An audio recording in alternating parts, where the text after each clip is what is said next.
Bonjour, on est au parc des Buttes-Chaumont, dans le 19e arrondissement de Paris. Le sujet d'aujourd'hui, il est d'ailleurs en rapport avec la nature de ce parc-là. Ce parc-là, il y a beaucoup de montées et de descentes, il y a beaucoup de transitions, je dirais, de niveau. Et le sujet d'aujourd'hui, justement, c'est la transition des classes sociales, ce qu'on appelle transclasse. Vous n'êtes pas sans le savoir qu'on est dans un monde où tout bouge. Les fortunes, les sociétés, les valeurs morales. On peut être riche du jour au lendemain, on peut être pauvre du jour au lendemain. Alors, on va s'intéresser à la partie positive où on peut être riche du jour au lendemain. Alors, un petit peu plus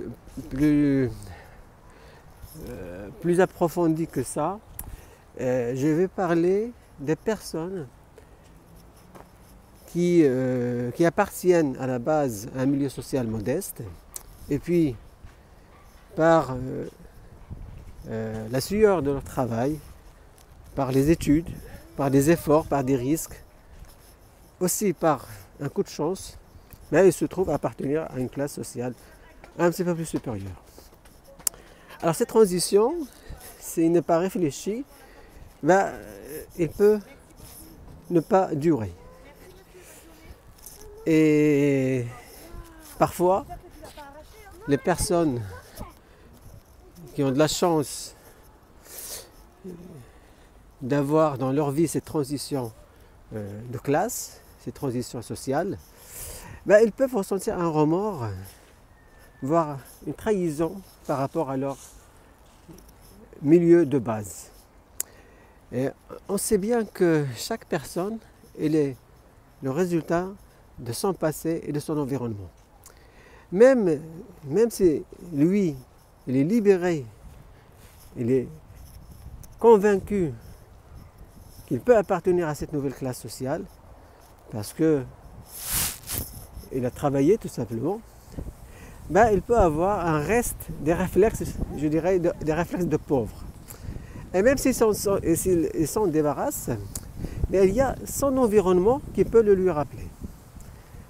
Donc il y a une résistance involontaire ou inconsciente pour accéder à cette nouvelle classe sociale. Alors j'avais déjà traité le plafond de verre et je dirais aussi que même l'environnement ou bien le nouvel environnement de cette classe sociale peut ne pas lui accorder la place qu'il faut, même s'ils savent qu'il doit appartenir à cette classe. Donc c'est ce qu'on appelle le plafond de verre, que j'avais traité dans ce livre-là, que j'avais déjà évoqué plusieurs fois. Ça s'appelle Crise, etc. Avancer et construire en temps de crise. Donc voilà, j'ai envie de donner des outils pour vraiment être apaisé pour cette transition de classe. Parmi les choses, c'est justement d'abord être sûr et être convaincu, avoir suffisamment d'assurance et de confiance en soi pour se dire que ça y est, j'appartiens à une autre classe sociale. Concernant, je dirais, l'environnement ou les personnes, pour être précis, qui peuvent l'empêcher d'appartenir à cette classe sociale, en fait, le succès, ça attise, ça fait tomber des masques et ça montre des hypocrites, des gens qui peuvent sourire, mais en fait, leur jouissance, c'est qu'ils vous voient cassés. Donc, il ne faut pas avoir de pitié ni de remords à les écarter, tout au moins à les minimiser, jusqu'à ce qu'un jour, ils vont accepter à ce que vous appartenez à cette classe sociale. Il y a un deuxième volet que je voulais traiter dans cette vidéo, c'est que les règles pour briser le plafond de verre que j'avais traité dans des livres au niveau de l'individu, ben, elles peuvent s'appliquer aussi, le plafond de verre appliqué à un pays, à une nation. Moi, je suis d'origine marocaine, ou franco-marocaine, et le Maroc, maintenant, il est en train de traverser cette transclasse au niveau international.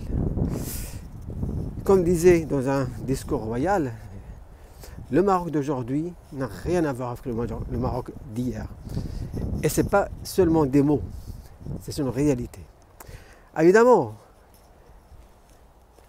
le Maroc a des environnements, a des partenaires, et ces partenaires-là, ils ont du mal à accepter de voir que le Maroc d'aujourd'hui n'a rien à voir avec le Maroc d'hier. Des pays pragmatiques comme l'Angleterre, l'Espagne, ils l'ont accepté, les États-Unis, mais la France, même s'il s'agit de mon deuxième pays, ben, il a du mal à accepter.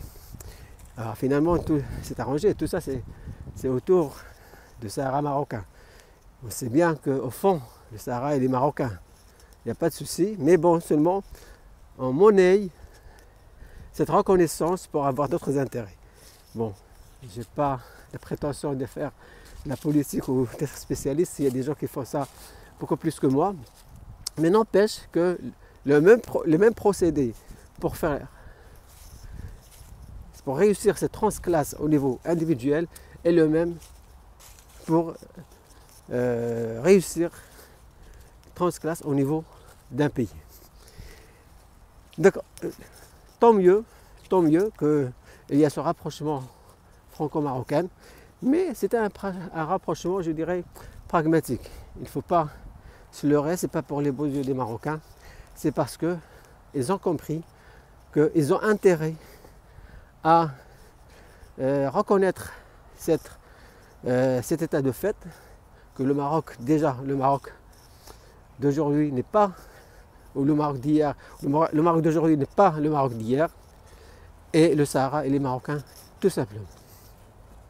Quand la France a vu qu'il perd des contrats, qu'elle est perdante sur beaucoup de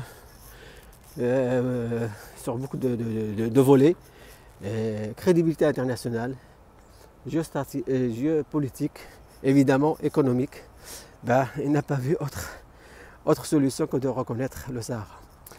Donc moi je dirais tout ça grâce à la vision de Sa Majesté, qui était pragmatique tout simplement, qui attendait le bon moment. Ben, je dirais, je termine en disant vive la France, vive le Maroc, vive la relation franco-marocaine, évidemment, vive Sa Majesté le Roi. Je profite, avant de vous dire au revoir, de vous parler de mon nouveau livre qui parle de la fragilité des valeurs, comment sillonner dans la confusion morale de notre époque. Je vous dis à très bientôt, Inch'Allah, et bon courage.